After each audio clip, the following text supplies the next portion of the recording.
Well, howdy, folks, and welcome back to the farm. Today, we're jumping back into our journey through the Revelation to John. In the last volume, we encountered the Angel of the Abyss, a being described as a star that fell down to Earth from the heavens. And this being used a key to unlock the shaft that leads to the endless deep. And out of this abyss came smoke that darkened the sky and blotted out the sun and moon. And the Angel of the Abyss released a swarm of locusts from deep under the earth. And these locust creatures are, of course, exactly the kind of thing you encounter in nightmares. Something that's very hard to describe. And as we saw in the last volume, John is trying very hard to describe in words what he is seeing. And as a result, these creatures that are very hard to describe are also hard for us to forget. Especially given the bizarre circumstance where they are not allowed to actually outright kill anyone. Their whole purpose is to inflict pain. So I don't know about you, but I think I'm ready to hear a little bit more about these locusts. I have a feeling that they're not like normal locusts. I have a feeling that as John describes them, we're going to begin to wonder why he used the word locust to describe something that is clearly not a locust. But I have the feeling that John is struggling to find the right words for what he's seeing, so let's bear with him, and let's hear his description of these things that came out of the smoke. These locusts looked like horses prepared for battle. They had what looked like golden crowns on their heads, and their faces were like the faces of humans, with hair like women. They had teeth like lions, and they wore armor like iron breastplates. And their wings made the noise of chariots drawn by many charging horses.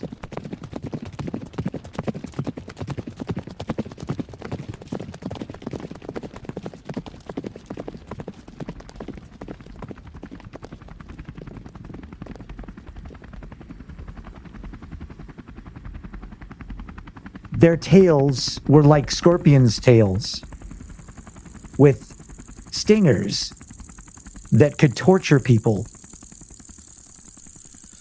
for 5 months.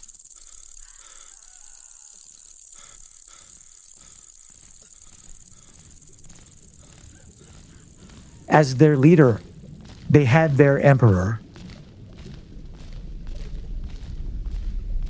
the Angel of the Abyss, whose name in Hebrew is Abaddon, and in Greek, Apollyon. That was the first of the disasters. There are still 2 more to come. Okay. Well, John is saying that these locusts look like horses prepared for battle. So I think it's clear that he's not seeing locusts and he's not seeing horses. And he knows that. Now, these beings don't seem to be people either, even though he says they have the faces of humans and hair like women. As far as the hair like women, he just says trichas, hair, hos, just like, trichas gynaikon, which means like the hair of women. Gynaikon would be transliterated Gynaikon. That Gyn should tip you off to let you know we're talking about the ancient Greek word for a woman, And based on any consideration of Greco-Roman culture in the late 1st century AD, the only thing we can say is that having hair like a woman just meant it was long. Now, if this were Homer, everybody had long hair, men and women.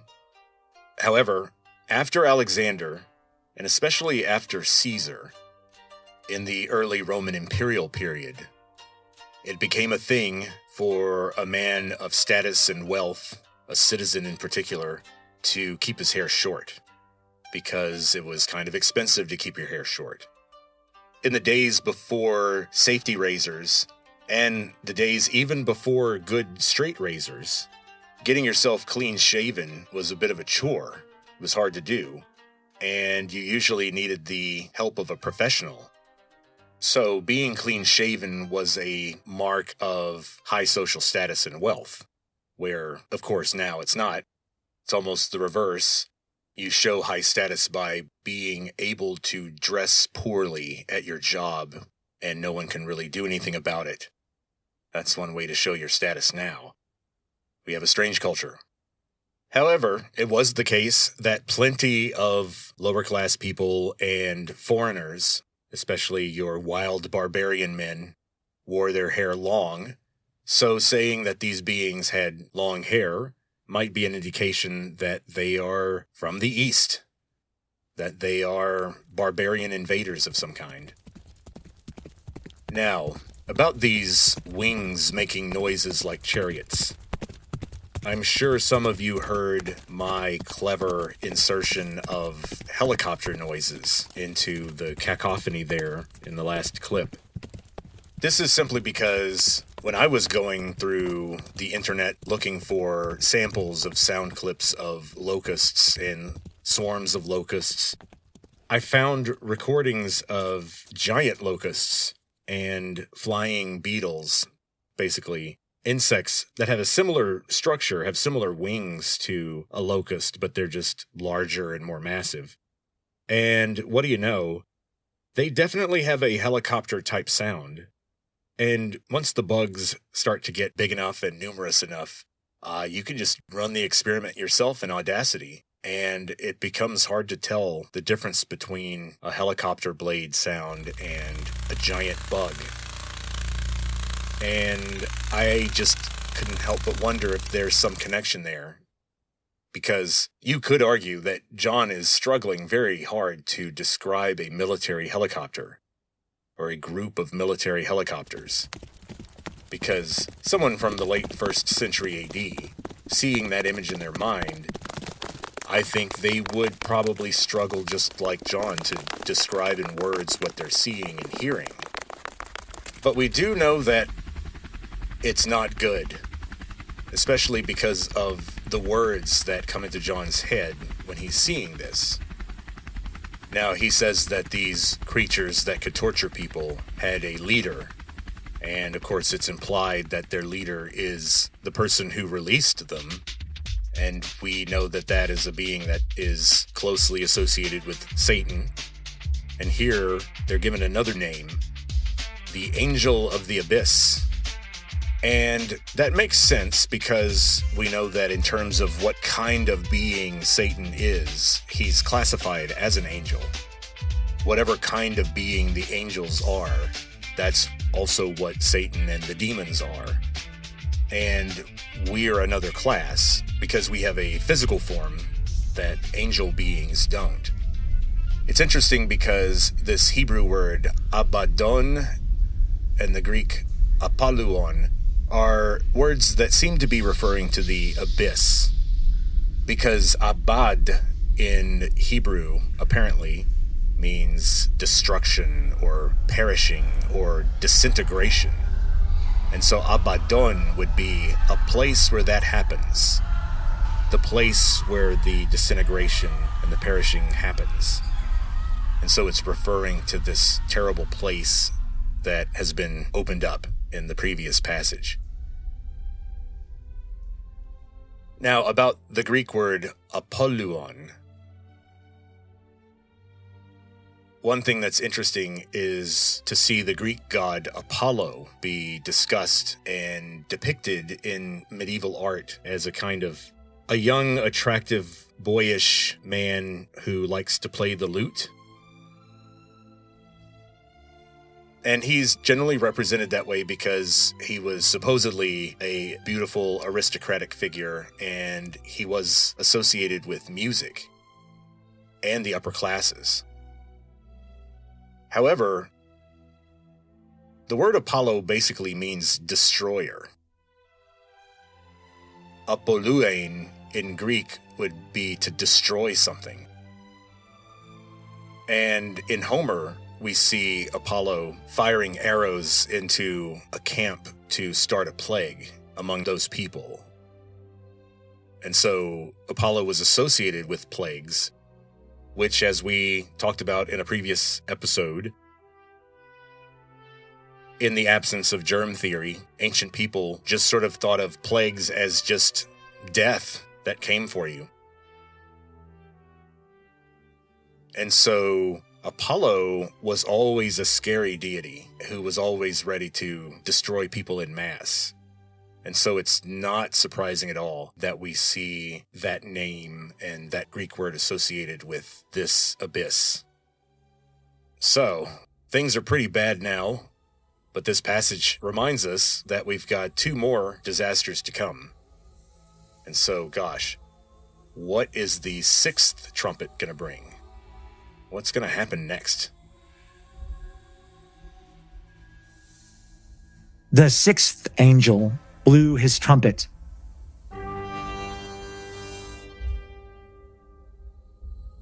And I heard a single voice coming from the 4 horns of the golden altar before God. The voice said to the 6th angel who held the trumpet, "Unleash the 4 angels who are chained to the great river Euphrates."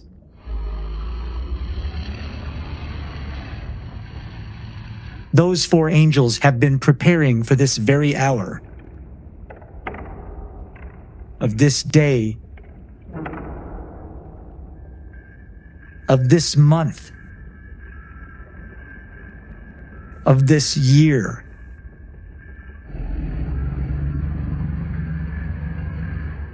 Ready to kill 1/3 of all humans.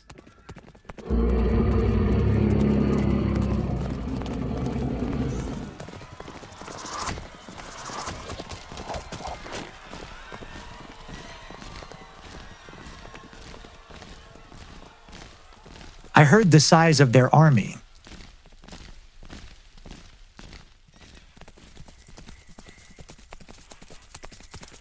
The number of their cavalry was 2 times 10,000 times 10,000 horsemen.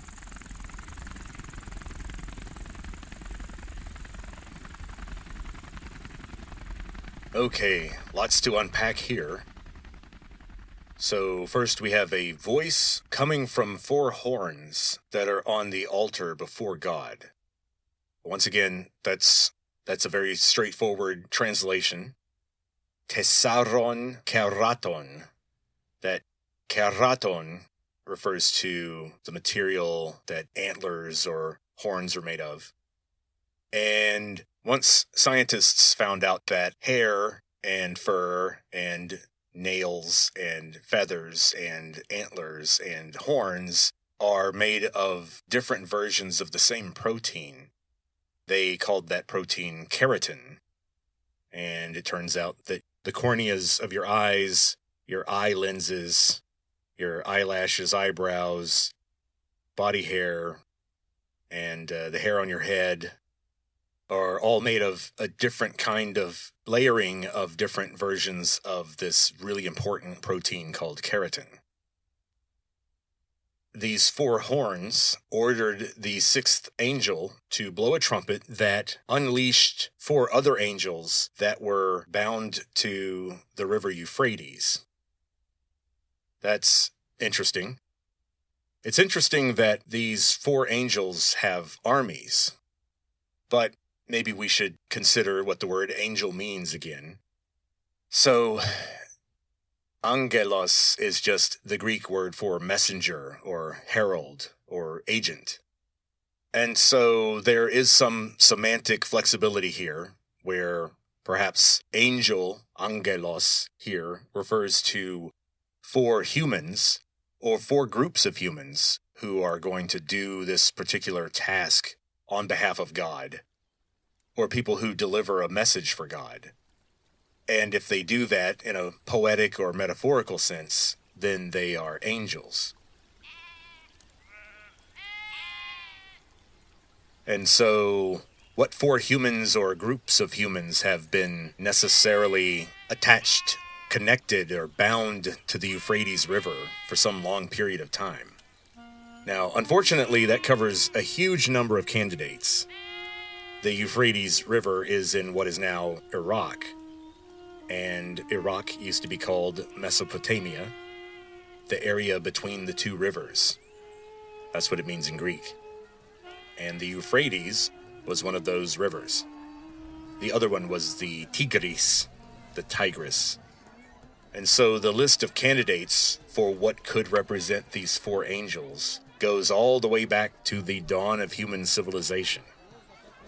And John uses the term hippiku for cavalry. And you can probably tell from the sound that I chose that I think John might be referring to cavalry as being the piloted locust creatures whose wings make that strange sound. However, that's a choice that I made, I freely admit. I have less apology for the choices I made regarding the angels that were chained to the Euphrates.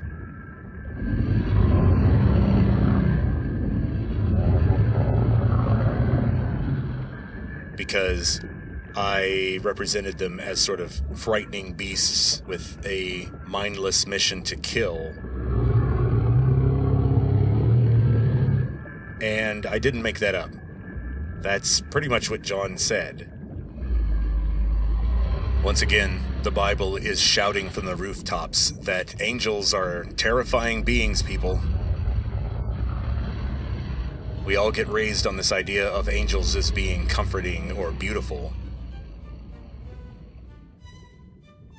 With the high point, or the low point maybe, of this being the Renaissance portrayal of angels as babies with wings and lutes, floating blissfully on clouds. Here we have a good example of angels in the Bible being quite different. As we can see, these are not babies with lutes and wings that are being chained to the river, waiting to be let loose to kill humans. As you can see, the Bible goes a different direction than the Renaissance artists. Now, why am I so ready to be so flexible with this definition of cavalry? I seem to be playing fast and loose with these sounds, and I seem to be assuming these locust things have actual riders, and that John's vision really involves some sort of military vehicle. When you look at what John is really actually saying, they do seem to be some sort of chimera or human, mechanical, alien monster beast type thing. However, let's let John talk a little bit more about what these things are like and what he sees them doing. And maybe we'll see that I might have some justification for pushing the military vehicle interpretation. Let's see. And in the vision, I saw the horses and their riders, who had armored breastplates that were red like fire, blue like hyacinth, and yellow like sulfur. The horses had heads like lions' heads, and their mouths were spewing fire, smoke, and sulfur. And these 3 weapons were used to kill a third of all humans.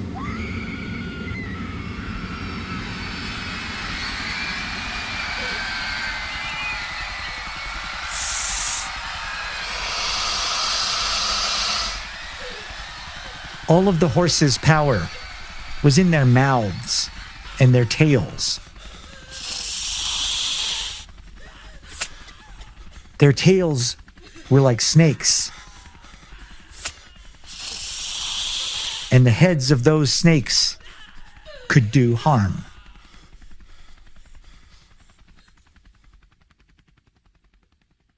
I think it's interesting that for the first time, John uses the word vision to describe what's happening.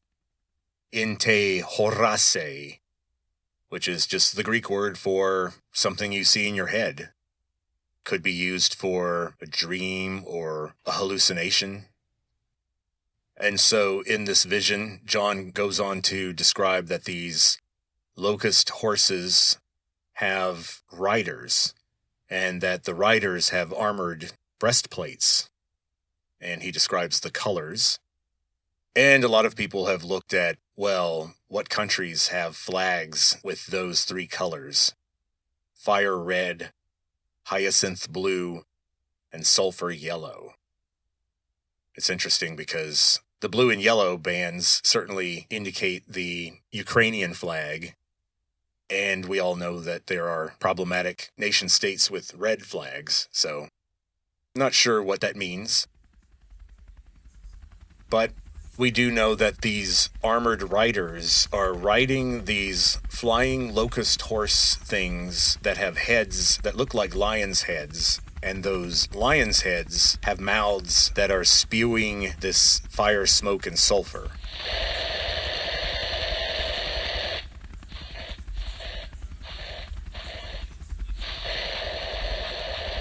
And so this fire, smoke, and sulfur are a kind of weapon that was used to kill humans. So what's going on here? The word for spewing the fire, smoke, and sulfur, ekporeuetai, refers to something gushing out, pouring out, or being sprayed out. So these things are spewing out this fire, this smoke, this gas. It's some kind of material that hurts people, and it seems to be in a gaseous form. Once again, we run into the Greek word for plague just referring to a deadly attack, because it says these three weapons were used to kill, and the Greek refers to them as plegon for the word weapons. So you might be tempted to translate this as these three plagues were used to kill a third of all humans. However, the problem there is, for a modern reader, when you put the word plague in there, they start thinking about germ theory. They start thinking about, oh, they were killed by a microorganism. Well, John would not have known about that distinction. And so when he says plague, he just means something that kills people, not necessarily a microorganism. Now, as far as these locust, horse, helicopter, gas-spewing devices also having snake-like tails, I don't really know what to make of that, other than to say that this might be another reference to the non-lethal attacks that these devices can mount on humans. Because earlier we talked about the fact that they weren't able to kill certain people, and that their mission was to torture people for 5 months. And these snake tails seem to be another device that can contribute to the torturing. So what is the response from humans to all this? During these 5 months, after these impacts occur, after so many people have died, do people start to wake up? Do they realize what's happening to them? Do they change their ways? Do they decide, wow, I guess our way of life is a sort of a dead end and we should change? Well, I think you can probably guess. Humans are pretty stuck in their ways. I don't think they're gonna change. But who knows? Maybe they will. Maybe John's vision overall is gonna be a hopeful one. where humans figure out that they've gone on the wrong track, and we really need to pull together and improve ourselves and make a better future. Maybe that's what's going to happen. Let's see. It's not too late. I'm an optimist.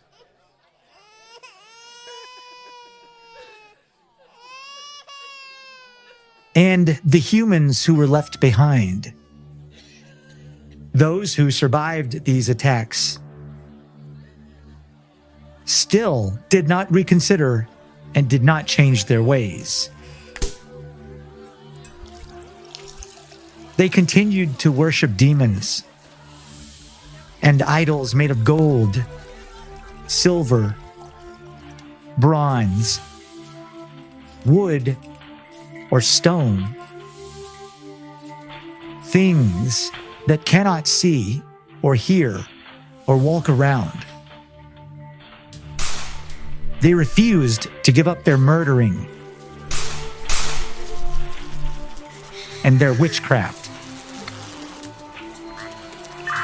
and their fornication and all their stealing.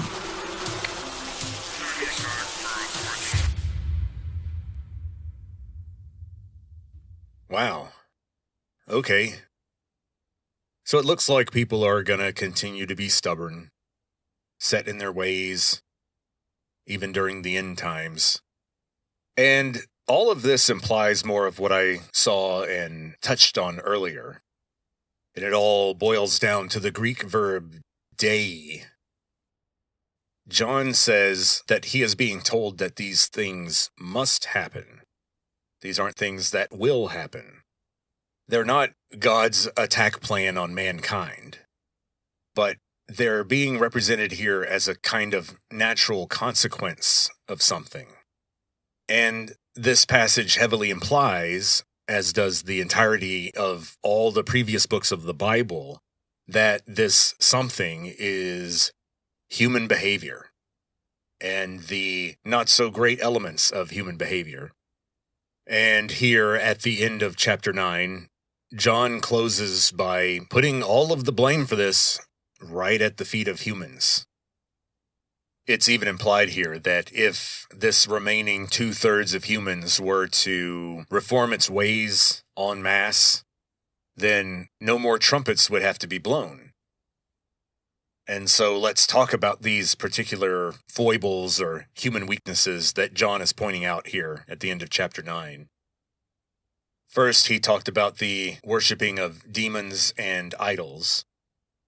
This is a pretty broad statement because, as we know, the early Christians began to see all pagan worship as worshiping demons. Daimon in ancient Greek just meant a lesser deity, something like the little spirit that inhabits this part of the woodlands, and we give it a honey cake on this day in this ceremony to placate the spirit. Well, the Christians would say, dude, you're being tricked. That's a demon. Also, we're all familiar with that big division between the Abrahamic religions and the other pagan Mediterranean pre-Christian traditions that were obsessed with representing their deities visually in stone or other materials, where in the Abrahamic religion, with some notable exception in certain forms of Christianity, but in Judaism and later in Islam, there is this turning away from physical representations. And it's linked to this idea that their God is beyond the constraints of the material world. And that to depict God as having hands and a head and eyes that only see from one place and can only be in one place at a time is inaccurate and limiting in a lot of ways. You see this verbal attack a lot in Christian writing when they are criticizing the pre-Christian point of view.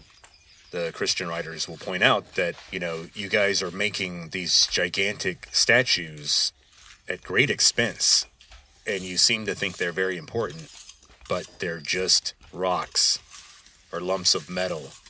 In other words, they can't hear or see anything. And it's sort of a kind of silliness. You're pretending that the God is there. And the early Christians were like, our God is everywhere, but you can't see them. And so that's how we will represent him. Now, the next sin that John talks about is murder. I think there's some broad agreement in our culture that murder is wrong in general, and that the less of it you have, the better. Unfortunately, there's not as much agreement on that as we'd like. But at the very least, I don't think that we need to talk about it much because it's pretty clear. Then there is witchcraft. That's a little less clear. We just need to know that John would consider reading your horoscope as participating in witchcraft. And so, don't think you're getting away with it. And then there's the word that I translated as fornication. It's interesting because I actually didn't really need to even translate it. I've run this experiment where I just said the ancient Greek word to people and they knew exactly what I was talking about. So, John doesn't say fornication, he says porneia, which would be transliterated Porneia. Porneia. So what is porneia? Well, it's exactly what it sounds like, just minus the digital imagery and the internet. One way you could translate it is basically participating in sex work. So basically, if a man was paying for it, or if he was with a woman that was not his wife, and she was attached to him because of his wealth or social status, then that was porneia.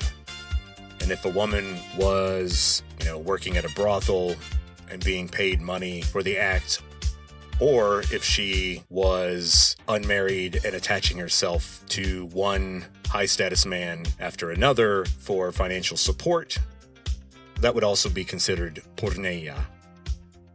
Because remember, coins were not used as often as depicted in the movies and whatnot. It was very much a barter economy. The woman working for cash in the brothels, that was, as you might imagine, a fate that women sought to avoid. And so one goal for a woman who didn't want to end up as somebody's wife was to become, something of what we would call an independent concubine. In Greek, the word was hetaira. Hetaira is more like a companion. Of course, in feudal Japan, you famously had the women called geisha. And these were similar. They're basically professional girlfriends of upper-class men. And so a lot of women sought that role. But of course, John would say, nope, no good. You are supposed to become someone's wife. Now, John also mentions theft. And I think it's interesting that John mentions 4 kinds of crimes or sins in his mind, 2 of which, in his world, he could have sought legal recourse for in some cases. There were some kinds of murder and theft that were illegal under Roman law. But also bear in mind that John would have considered a lot of what the Roman government did to be murder. And John would have considered a lot of what the Roman nobility did and what the Roman administrators did to be theft. So I think it's important to point out that John is not talking about crimes, really. Everything he's railing about is, in large part, legal. The kind of witchcraft that he's talking about, in some cases, is actually funded and propagated by the Roman state. And of the fornication that he's talking about, of course, the sexual mores of the people outside of the Abrahamic tradition at the time were seen as wild libertines with uncontrollable lust. And so I bring this up to point out that John could not care less about the law, about Roman law, about the secular rules of the time. You can see that he doesn't judge things by that at all. In fact, to him, the secular laws are often perverse and evil. And he shared that view with most early Christians. And so this is very different from, say, Confucius's attitude, or the attitude of a Roman noble, where they're looking at the world and saying, oh my gosh, there's not enough law and order. People need to follow the program. We got to get people on board with things and get them obeying the law. Well, John would say, no, we need more people disobeying the law. We got to bring this whole thing down because the entire system is evil from top to bottom. It's only a kind of wild, individualized, rebellious movement of people bringing sort of true virtue back into the world. And that's sort of what John is hoping for, and that is how he is seeing this resolution of all the terrible things that are happening in the book of Revelation. John is seeing this as the only possible way to bring Earth back to its original virtue.